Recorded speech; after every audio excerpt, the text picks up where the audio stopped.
Olá, caros ouvintes. Eu me chamo Akira Lima e, juntamente com Caio Robson e Ana Fernandes, faço parte da monitoria de voz do Departamento de Fonoaudiologia da Universidade Federal do Rio Grande do Norte, UFRN. Este projeto super especial é orientado pela professora doutora Larissa Siqueira. Neste terceiro episódio da nossa terceira temporada, receberemos uma convidada muito importante para falarmos sobre a atuação do fonoaudiólogo como jornalistas e locutores. Paula, estou muito feliz de receber você aqui e desde já quero começar agradecendo. A nossa convidada de hoje é a doutora Paula Bellini, que é fonoaudióloga focada no tratamento e aperfeiçoamento da voz e da comunicação profissional, especialista em voz pelo Conselho Federal de Fonoaudiologia e doutora pela Universidade de São Paulo. Ela auxilia profissionais que desejam investir em suas carreiras por meio de uma construção de uma comunicação de alta performance, tanto para a oratória como para lidar com equipes, conduzir reuniões e estratégias de comunicação para a construção de vídeos na internet. Atualmente ela exerce atividades na TV Tem, que é filiada da Rede Globo, mentorias de comunicação e alta performance e também atendimentos clínicos. Nós sabemos que o jornalismo ele é muito importante para a sociedade. Com ele, a gente consegue se comunicar com toda a população, né? Ele leva informações, notícias e toda uma mensagem. Nesse contexto, eu quero iniciar o nosso papo perguntando de um modo mais geral: como é a atuação do fonoaudiólogo com jornalistas e locutores? Existe uma diferença do trabalho que vai ser realizado na emissora de TV, ali na rádio, com o trabalho que é realizado no consultório? Eu também queria saber quais os principais aspectos que a gente vai trabalhar com esses profissionais. Ok. Respondendo sua primeira pergunta, o trabalho do fonoaudiólogo junto aos profissionais de telejornalismo ou de radialismo, ele vai envolver a saúde vocal, mas não apenas isso, vai envolver também o aprimoramento da comunicação, levando em conta o tripé da comunicação, que é a comunicação verbal, a organização do discurso, a dicção, vícios de linguagem, vai envolver a linguagem corporal, a comunicação não verbal, expressões faciais, gesticulação, postura corporal, tudo na TV para o repórter conseguir transmitir autoridade, conseguir transmitir confiança, credibilidade para o ouvinte. E no terceiro tripé, nós vamos trabalhar os recursos vocais. Como que ele faz a entonação, como que ele coloca emoção na voz, como que ele deixa a narração de um off, o off é um texto que é gravado pelo jornalista, para passar em cima das imagens que foram filmadas antes. E essa narração de off é feita em estúdio. Então, como que ele faz para deixar essa narração de off, que é uma leitura, de uma forma conversada, falada, natural? Então, isso também é trabalhado. Existem essas duas áreas, saúde vocal e aprimoramento da comunicação. A segunda pergunta era sobre a clínica, se existe diferença com a clínica. Depende. Se a gente vai para a clínica pensando em terapia, existe. Porque daí eu vou pegar pessoas que precisam, por exemplo, de uma reabilitação vocal, ou de uma reabilitação de fala, ou de uma habilitação de fala. Então, um adulto, por exemplo, que não fala o R do cadeira, é uma habilitação de fala. Mas eu também posso receber na clínica profissionais que estão buscando uma preparação para falar em público, e cada vez isso é mais comum, para se posicionar bem numa rede social, para gravar vídeos com naturalidade. Então, nesse caso, o trabalho ele é semelhante ao da TV, mas respeitando as demandas que existem para cada área. Então, o palestrante ele tem uma demanda um pouco diferente, quem grava vídeos tem uma demanda diferente, então, respeitando essas demandas. Vamos dando prosseguimento, né? Vamos a mais uma pergunta. Devido à alta demanda da jornada de trabalho, muitas vezes esses profissionais podem acabar desenvolvendo algum tipo de alteração na voz, seja pelo fator comportamental ou por outros fatores orgânicos.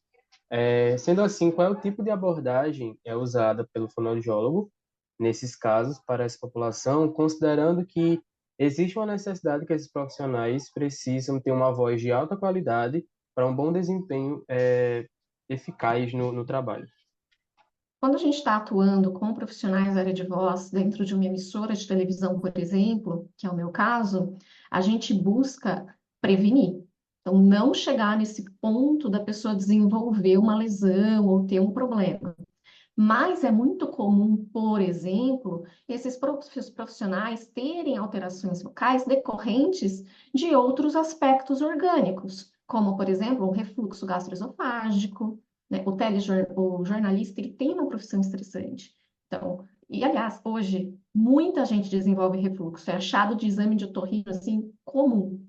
E quando tem o refluxo, que é esse conteúdo ácido do estômago que chega ali na laringe, a gente tem uma laringe que fica avermelhada, que fica irritada, que fica com pigarro, que fica inchada e que fica com uma resistência vocal baixa, ou seja, uma facilidade muito maior de desenvolver uma rouquidão. Existem também os problemas respiratórios, os problemas agudos, e todos influenciam na voz. Então, a gente entra com um trabalho preventivo pensando em preparo da musculatura da prega vocal para uma atuação de voz mais intensa, que eles têm, com exercícios de resistência vocal, exercícios de mobilização de mucosa de prega, enfim, exercícios para preparar aquele músculo.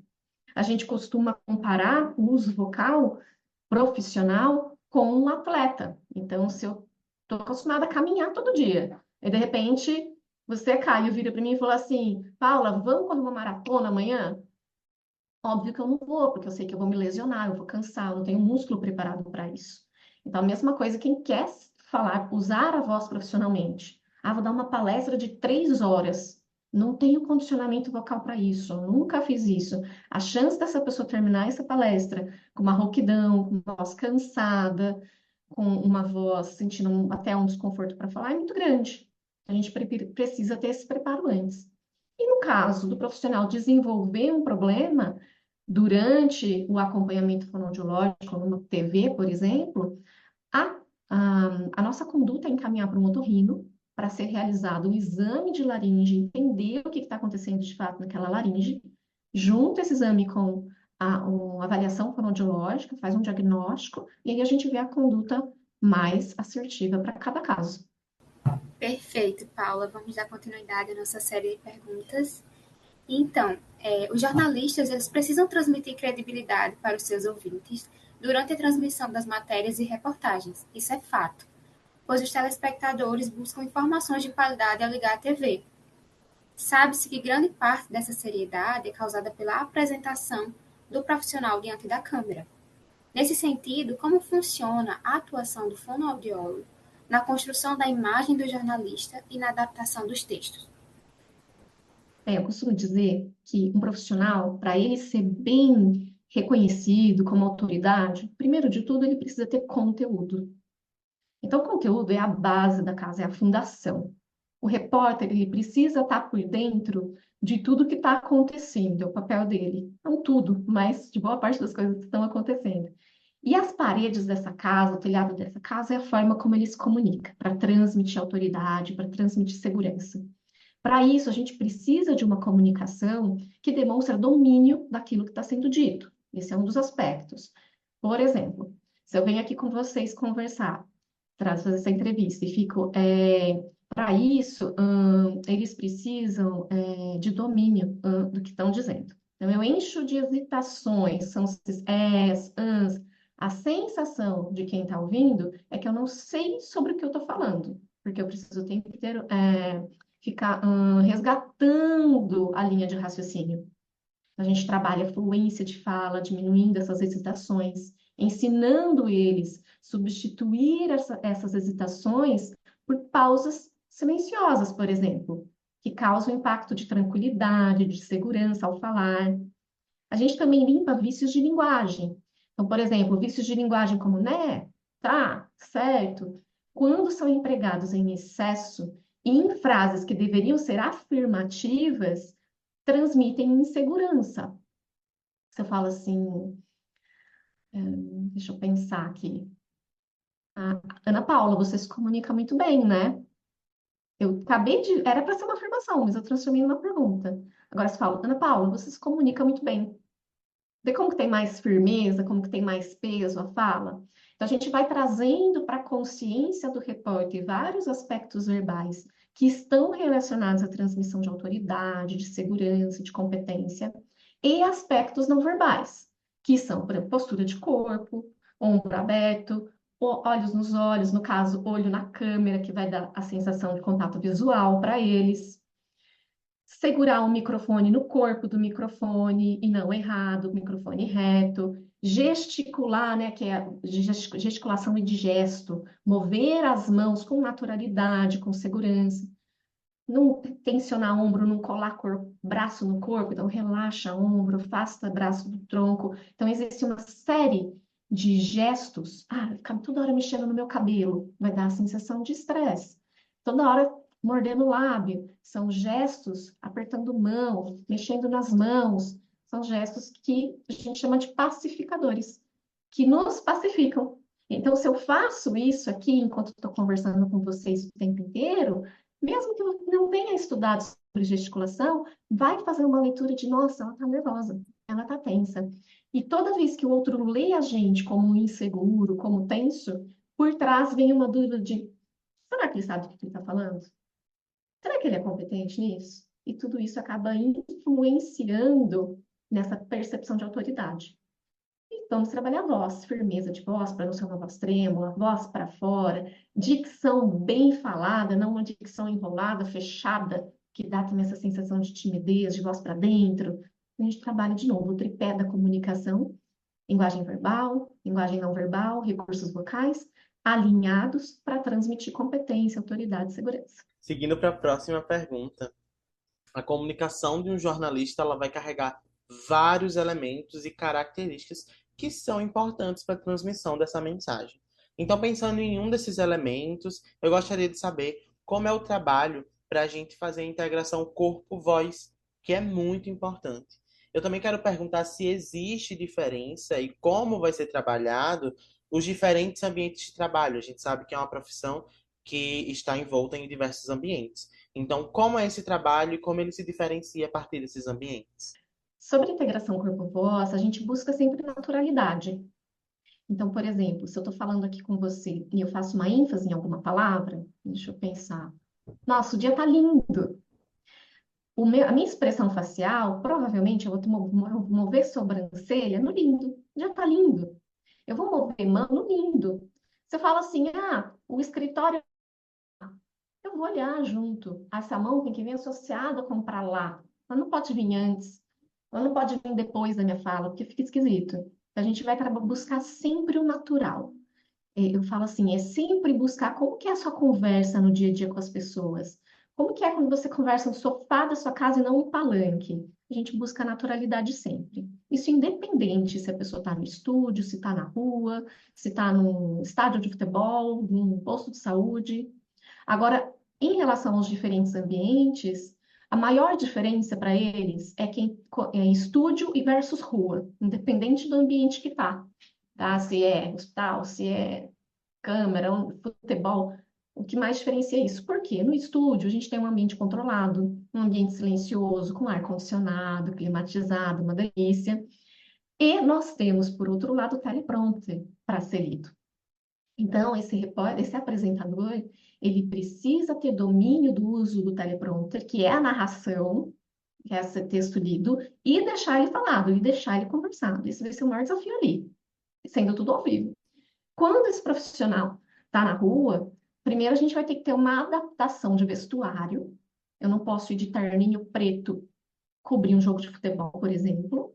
Então, eles precisam, muitas vezes, ter lá no carro de algumas opções de roupa, porque às vezes eles saem e nem sabem para onde que eles vão direito ainda, quando estão na rua. Agora você vai ter que ir para tal lugar.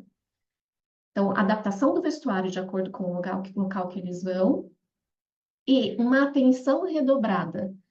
Uma capacidade de isolar acontecimentos de fundo. Então, alguém falando, um carro passando, uma rodovia barulhenta, e a gente precisa ter preparo para falar sem gritar quando tem um ruído de fundo, porque senão sai aquela voz gritada, aquela voz feia. A gente faz esse trabalho. Ele precisa saber contornar situações, se ter jogo de cintura, se alguém está fazendo gracinha atrás do vídeo, o cinegrafista avisa esse jornalista e aí eles reposicionam. Ou alguém vem e quer, sei lá, um entrevistado está falando muito, aí eles têm que saber comportar esse entrevistado de forma educada. Então, são todas habilidades de comunicação que a gente vai desenvolvendo de acordo com as situações que eles enfrentam, com as situações que eles precisam vivenciar ali na profissão. Considerando que tanto os jornalistas quanto os locutores, eles vão depender fortemente das suas vozes para desempenhar a sua profissão, eu queria saber como é que ocorre o condicionamento vocal, né, nesses profissionais, a fim de reduzir, ajudar eles no desenvolvimento da sua profissão, né, e pensando em tempo de uso da voz, mas como também reduzir possíveis alterações vocais, né, rouquidão, fadiga vocal, a fim de deixar as vozes deles mais claras e objetivas para a comunicação. Pensando em saúde vocal, o trabalho não é diferente, muito diferente de uma clínica. Só que a gente vai estar lidando muitas vezes com pessoas saudáveis, então é mais fácil. Mas a gente precisa olhar para o comportamento vocal. Será que essa pessoa tem coordenação entre fala e respiração? Será que ela fala até o final do ar e daí faz tensão lá nas pregas vocais? Eu preciso corrigir isso.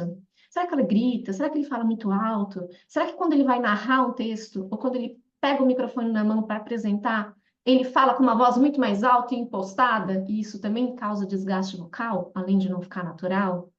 Então, a gente vai olhar primeiro comportamentos vocais que estão inadequados, corrigir esses comportamentos vocais. Isso é tão importante quanto exercício. Se passar só exercício vocal e não olhar para comportamento, essa pessoa não melhora. Olhar para todos os aspectos que estão envolvidos com saúde vocal, hidratação, sono, alimentação, problemas respiratórios, refluxo gastroesofágico, alterações hormonais, então tudo que pode também deixar essa voz mais fragilizada e fazer exercícios vocais. Exercícios vocais que são muito personalizados para a fisiologia de cada um, para a demanda de cada um. Então, por exemplo, vamos supor que você, Caio, tem uma voz baixinha, faz de conta. Então, a gente vai priorizar exercícios que te deem potência vocal. Aí vamos supor que a Kira fique rouca com facilidade. Opa, ou depois de olhar para todo o comportamento, olhar para todos os aspectos envolvidos, vamos dar exercícios que aumentam resistência vocal. Então, a gente vai montar programas de aquecimento vocal, programas de desaquecimento vocal, voltado para as demandas de cada um. Tem uma coisa, já vou aproveitar então a sua deixa para perguntar, eu ia guardar para o final essa pergunta. Eu tenho uma dificuldade de trabalhar com ele, uma dissociação do ajuste que ele faz para o trabalho, sabe? E aí eu queria perguntar para vocês como você trabalharia ou algumas dicas de tirar esse ajuste dessa voz mais impostada que ele usa no trabalho para que ele usa na vida cotidiana enquanto pessoa e tudo mais. Então, aproveitando o seu gancho, eu queria perguntar sobre isso. Vai calibrar a voz dele com a voz que ele vai usar na narração com a voz da conversa. Então, você vai falar assim, fulano, reconta para mim essa história que você tem nesse texto de narração, nesse texto de off. Reconta para mim. Conta para mim só, sem ler. Ele vai contar para você. Tá vendo que sua voz está mais baixa, não está tão alta? Tá vendo que sua voz talvez não esteja com um tom diferente? Então, você vai trazendo para a consciência dele o que está de diferente. Agora, fulano, você vai recontar para mim e conta só o comecinho e depois emenda na leitura desse texto, tentando manter seu jeito de falar, sem entrar no personagem jornalista. Você tem que ir trabalhando consciência e tentando fazer ele imitar ele mesmo na fala. Para ele sair desse modo leitura. Entendi. Se for isso. Mas aí Vou ele sai do tentar. ajuste também de voz forte, sai desses ajustes, geralmente. Certo. Ele E aí falou você que precisa ver também a demanda da TV. Porque tem emissoras, por exemplo, a Globo, que pede uma fala bem conversada. Tem outras emissoras que às vezes pedem uma narração mais marcada, uma narração mais policial. Tem ainda algumas falas estereotipadas. O esporte, ele tem também uma demanda de uma voz um pouco mais forte. Então, depende da emissora que ele está, das demandas que ele tem. Isso vai variar um pouco o tipo de matéria, sabe? Então, o fonoaudiólogo é o profissional responsável por todo o trabalho que envolve a comunicação humana, seja na prevenção, reabilitação ou aprimoramento dos aspectos comunicativos dos indivíduos. Nesse sentido, sabe-se que a atuação do fono no aprimoramento da comunicação depende muito da demanda de cada cliente. E acredito eu que agora, depois que a gente conversou, depende muito também da demanda de cada emissora, sendo um atendimento individualizado e personalizado para cada um. No entanto, alguns deles precisam passar, além do aprimoramento, por algumas etapas anteriores a esse aprimoramento comunicativo, como, por exemplo, uma terapia vocal. Na sua prática clínica, Paula, quais são as demandas mais comuns que surgem na sua atuação junto aos jornalistas? Olha, junto aos jornalistas, a gente encontra rouquidões para serem tratadas, muitas, como eu disse, associado a quadros alérgicos respiratórios e quadros de gastrite, refluxo, tá? Tem também casos de nódulos vocais, e tem também, dentro do jornalismo, dos repórteres, enfim, de qualquer profissional da área da voz, disfluências, gagueiras, já atendi jornalista gago, já também atendi jornalista que precisava aprimorar algum som da fala, então um R, por exemplo, distorcido. Mas o mais comum mesmo são problemas vocais associados à prática de jornalismo, pensando em clínica, pensando sim fora da área de aprimoramento. Tem também, gente, alguns profissionais da área da voz, como jornalistas, que muitas vezes não conseguem deslanchar na expressividade vocal, e quando a gente vai investigar, a gente vê que essa pessoa tem alguma alteração bem leve de processamento auditivo central. Então, também é comum eu fazer uma triagem do processamento auditivo central e alguns treinos de percepção de duração de frequência, de duração de intensidade, e alguns outros aspectos, como resolução temporal, que estão relacionados com percepção auditiva, na verdade, com processamento auditivo central, e que refletem na capacidade que esse jornalista tem de expressividade vocal. Você ter falado isso, Paula, porque há uns dias atrás começou a surgir uma dúvida em mim em relação ao nosso diferencial com outros profissionais que atuam com comunicação. E aí você esclareceu bastante para mim, né? Eu acredito que para todo mundo, que o fonoaudiólogo ele tem uma atuação muito ampla. A gente vê a comunicação humana em vários aspectos, né? Tanto aspectos auditivos, tantos aspectos de expressão corporal, de voz, de fala, de linguagem. Então é muito interessante mesmo esse trabalho amplo e que abrange todos esses aspectos. Sim, e na verdade, quando a gente fala em outros profissionais que atuam com a comunicação, com a oratória, a gente sabe que o conhecimento, ninguém é dono do conhecimento, mas quando essas pessoas se tentam ir para exercícios vocais, exercício de dicção, a gente vê muito erro. É um clássico que a turma passa na internet, que a gente vê a rodo, é ensinar a fazer exercício com a caneta entre os dentes ou com a caneta para frente, e que a gente sabe que caneta nessa posição em sorriso não deixa arredondar lábios, e aí estimula uma fala em sorriso que tem uma percepção de voz mais fina. E quando a pessoa faz com a caneta para frente, marca texto ou o que for, a gente, por mais que seja um objeto leve, desloca a mandíbula para frente e tem que fazer uma força para manter o que, a longo prazo, vai danificando a articulação temporomandibular, essa articulação da mandíbula. Então, quem quer trabalhar na área e não é fonoaudiólogo, pode, mas passar exercícios de voz, exercícios de dicção e ter essa visão como um todo da comunicação, partindo desde a percepção até a expressão, é só o fonoaudiólogo que tem. Paula, agora já se encaminhando para o nosso encerramento, tá? Eu queria fazer uma pergunta bem rapidinha mesmo. Eu peguei o gancho no que você falou. Quando a gente trabalha com alguma alteração vocal, seja rouquidão, excesso de tensão vocal, a gente pode fazer esse trabalho com exercícios, né, para suprir essa demanda, em conjunto com o treino de fala, né? Então, já generalizando desde o início, ou você acha que a gente pode trabalhar isoladamente e depois a gente faz esse processo? Pode ser trabalhado junto, só que tem que ter muito foco para não se perder nesse processo. Então, o profissional tem que ter um bom jogo de cintura. Às vezes, o que que acontece? Você fica uma sessão inteira treinando exercício. treina, treina, treina. Aí não dá tempo de ver um aspecto comunicativo. Então tem que ter uma divisão bem legal do tempo para que o que que eu faço geralmente? Eu deixo pelo menos as primeiras sessões para focar bastante em exercícios.